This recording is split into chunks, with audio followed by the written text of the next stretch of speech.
If you're considering buying land for investment or other purpose, then this video is going to help you. We're going to talk about risk and rewards of buying land in the United States. I'm Robert Niazov, your trusted mortgage source, and let's go. Please watch this video to the end. I'm trying to explain everything I know about this through my 20 plus years experience in the mortgage industry. First, let's talk about why would people consider buying land. In my opinion, there are two primary reasons. Number one, the hope of the appreciation, and the second reason is to build on it. Or sometimes you can combine those two reasons.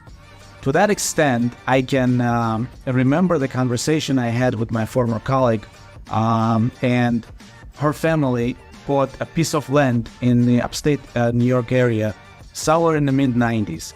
And for many years, that land really didn't move. It didn't appreciate in price. There was like, if you 10, 15 years after she bought it, there was pretty much, looking back, no real big reason. However, years after that, the state started investing around her area and they created jobs. They moved some bigger companies there. So the value of her land actually went up dramatically in the past 5 to 7 years. And then she told me that, her investment really paid off. So in this example, you can see how forward thinking and discipline can actually pay off when you buy land, or probably many other things that you want to invest in. So let's go back to the reasons. Number one, obviously the appreciation. What is the reason behind this? The main idea is very simple, that we are not going to have any more land on this earth unless it's going to be man-made somewhere here and there. So that's why land is lucrative, and it's a limited, what we call infinite commodity. Okay, you're not going to have more land, and that's why with the population increasing, the needs of the people increasing, the value of the land supposedly should go up. Of course, if you look at some studies, the land around metropolitan areas, okay, the suburbs, or the third circle that is called third ring, that is called exurbs, of course, that kind of appreciates better and faster. Also has to do obviously with the economy, whereas in my example is an area going through some gentrification. So this is where the land value actually really changes. Many times it can take time, depends where you invest. That's reason number one. Let's go to reason number two, why people would consider buying land. And the reason number two is to build on it. Very simple. I have a dream to build a house. Well, not me, but someone says, I have a dream to build a house somewhere in the woods. And obviously in the woods, there might be very limited supply of homes. But, it's been your lifetime dream to have it there and to have a very quiet life and maybe go hunting. So you buy land and you build on it without waiting for this to appreciate or depreciate or anything.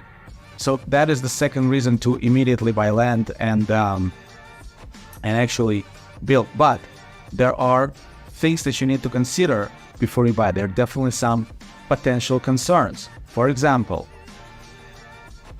if you buy land with the plans to build, okay, or even if you don't have those plans, if you plan to resell it to someone who wants to build, there are things that you need to be aware of this. Obviously, the location goes without saying. It has to be in a location that now or in the future may actually be lucrative to people, lucrative to organizations.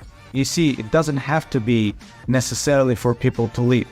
Like right now, the data centers are really gaining popularity. They need place to keep all of those servers. So you can imagine that there is a big piece of land, let's just say it's, 10 acres, I'm making it up. They may build facilities to keep the data centers with all the servers there. Okay, I get the concern is the electric power has to be, the electric grid has to be able to sustain all of this. So there are a lot of particulars, and this is just one example. But going back, when you buy land, and if it's just for purely building purposes, you need to make sure that there's, for example, no river under your land. Because when they do the foundation, and maybe they want to have a garage, and they hit the water there, may not, and it's large enough, the city may not allow you to build there. And again, this all comes from the life examples. I actually know someone who just had that.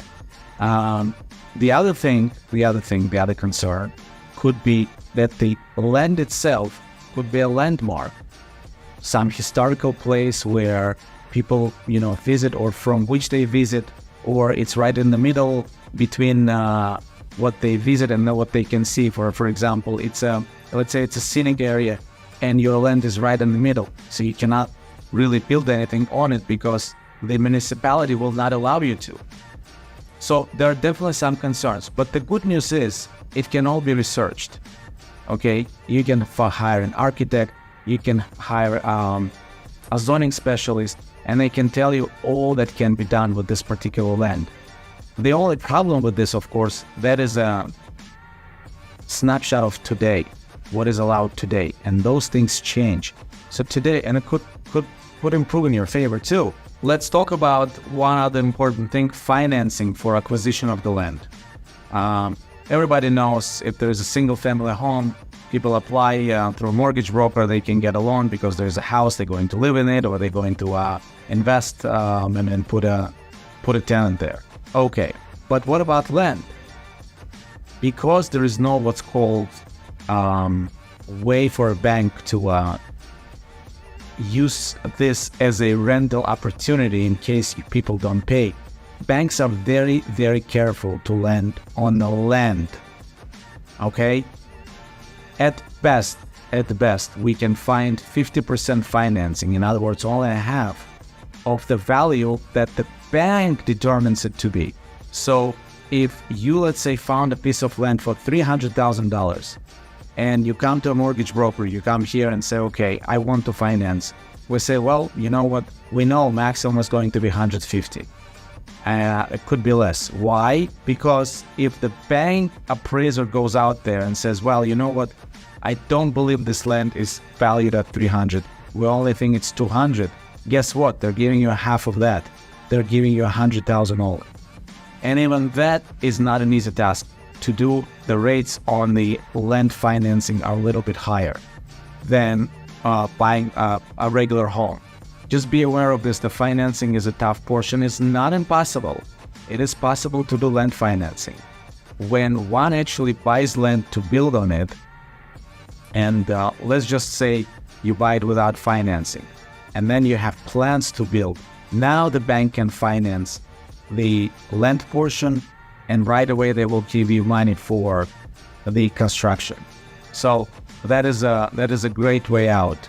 But in any event, if you were lucky enough to get 50% of the land financing and then want to build and get more money for the construction of this project, it's possible to do. I wanted to share with you one interesting idea that many investors kind of take advantage of. They buy land closer to city centers, not like right in the city center, but maybe 40-45 minutes outside of major cities like you can say Charlotte or Nashville or any other city. And with the hopes that as city grows, with that will grow demand for that land. Okay? And if you don't have to be a builder, you just can invest, and at some point those builders that will build communities there will contact you and say, hey, do you want to sell your land? We are going to develop it. And of course there's no guarantee with this, but that seems to be the one of the ways people take advantage of buying land. It is not without cost. Obviously, you need to pay. Right now, you don't know what's going to happen. It's a chance you take. Plus, there will be some expenses, ongoing expenses like taxes. They're not going to be huge. Someone can just throw some garbage there, and you may get a ticket from the city, and you need to clean it. So there are all those concerns. But you see, making money can never be without an expense or anticipated risk. So you need to decide it for yourself.